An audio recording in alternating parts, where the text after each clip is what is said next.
So in this video we are going to learn about the fetal circulation.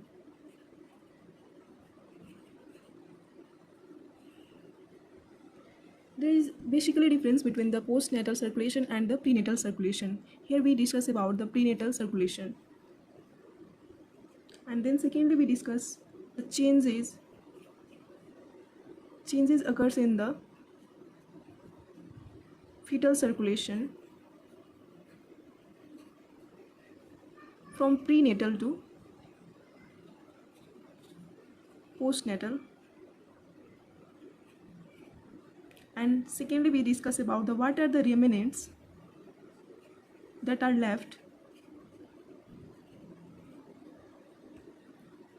means that the circulatory components that are basically left after the birth, and what are those components we are discussed in the third point. Okay, so before discussing the fetal circulation we have to know the basic things like that the two umbilical arteries and one umbilical vein is present. Okay, and there are the three sons, that is first one is the ductus venosus, second one is the ductus arteriosus, and the third one is foramen ovale.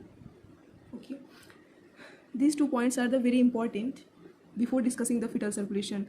That is the two umbilical arteries which carry the less oxygenated blood, or we can say deoxygenated blood, which carry blood from fetal to placenta,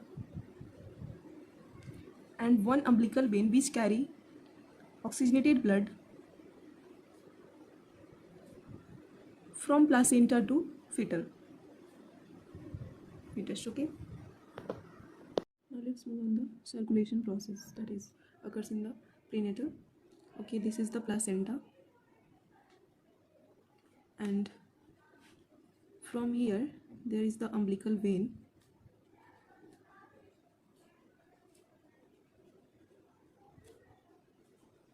which carries the oxygenated blood from placenta to fetus. Okay, and it reaches to the liver, and here this is the very important point. Here there is a pathway which is called as ductus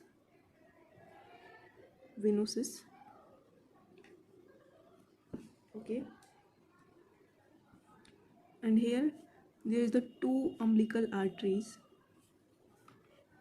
which carries the deoxygenated blood from fetus to placenta.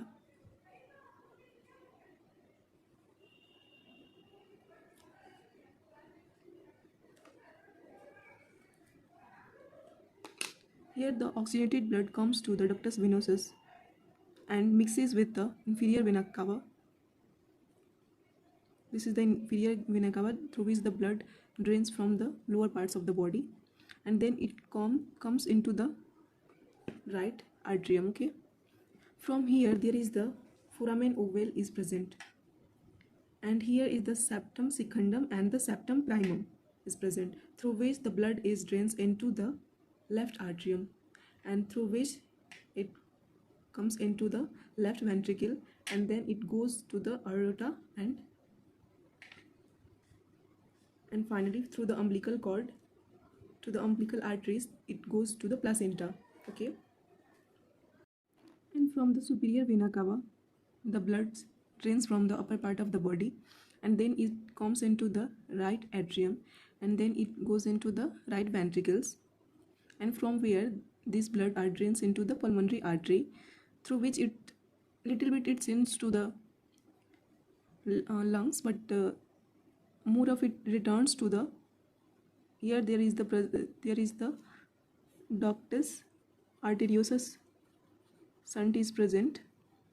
Here the blood comes into the right ventricle and then goes into the pulmonary circulation, and here there is the shunt present, that is the ductus arteriosus.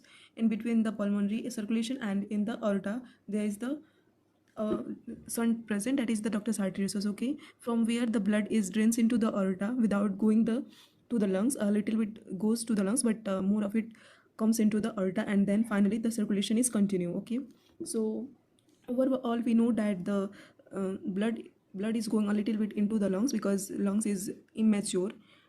After the birth of the baby, the two important events occurs in the body system of the fetus, that is the detachment from the placenta and the initiation of the breathing. As the baby initiates breathing, then the lungs is expanded and the umbilical arteries is going to constricted, and the umbilical vein is also going to constricted. Then there is the no need of the umbilical arteries and the umbilical vein, then where we have to cut down it. And then there is the no need of the ductus venosus and the ductus arteriosus and the foramen ovale. It going to constricted, and the constricted part are later form the remnants. Now we see the remnants, that is the parts that have no more function after the birth. That is the umbilical vein, which converted into the ligamentum teres, and the ductus venosus is converted into the ligamentum venosum, and the foramen ovale converted into the fossa ovalis, and the ductus arteriosus converted into the ligamentum arteriosum, and the umbilical artery into the medial umbilical ligament. Okay, so overall we see about the fetal circulation, that is how the fetal circulation is different from the postnatal after the birth. So thank you so much for watching the video, and keep like the video and share the video. Thank you.